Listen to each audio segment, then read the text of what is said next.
Good morning, ladies and gentlemen. Welcome back to math class. I hope that you had a great evening and that you're ready to get started. Let's go ahead. Today we're going to talk about multiplicative comparison. And when we say this word multiplicative comparison, I want to draw your attention to this right here. When we see the word multiplicative comparison, I see the word multiply. So today we're going to talk about multiplying, and we're going to be talking about that in number sentences. So let's go ahead and get started. So first of all, a DVD costs $15 and a book costs $5. So as we look at this, I can think of a couple of different comparisons that I can say in this number sentence. First of all, I can say that a DVD costs 3 times as much as a book, right? Because that's going to equal 15. So that's one multiplicative comparison I can think of. Or I can also think of that it costs 3 books to equal the total of a DVD, which is $15. So we're just looking at how can we compare these items. So as we're talking about this today, let's go ahead and look at some other examples. We're also going to look at this using word problems. So as we look at this word problem, we have Emily has 7 crayons in her box. Jack has 4 times as many crayons as Emily. How many crayons does Jack have? Well, as I'm looking at this number sentence, the first thing that I think of is what number is 4 times as many as 7? So I can go ahead and write down an equation here. I know I'm thinking already in my head of 4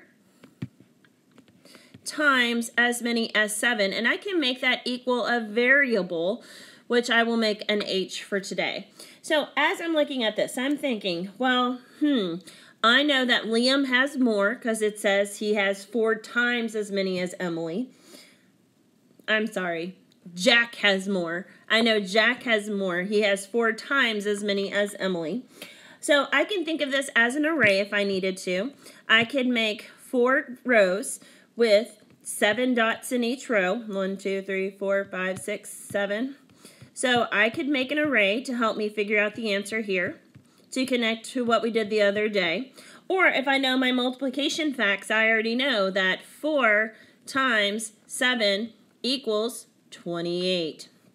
So we are comparing two things. We're comparing the number of Emily crayons to the number of Jack crayons. All right. Well, let's go ahead and look at this in another way. Another way we're going to look at this today is sometimes they're going to give us a number sentence. Like we have 56 is 7 times as many as 8. So we're going to start with this number sentence up here. Well, I already know from my from the sentence here, we're starting with the number 56. So I'm going to put 56 down here. When I see the number is, that is sign language for equal. That's like verbal words to tell me equal. And then I've got the number 7. And then the word times, so that already tells me I'm going to use a multiplication symbol.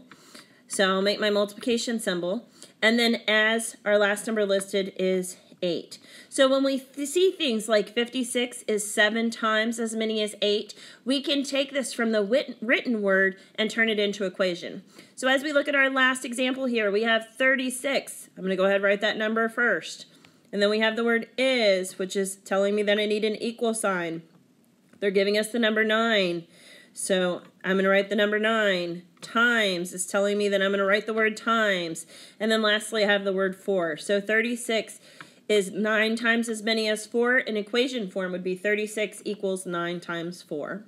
So now that we've finished our lesson today, you're going to get started on Math Journal page 53. Go explore and learn and make the world a better place.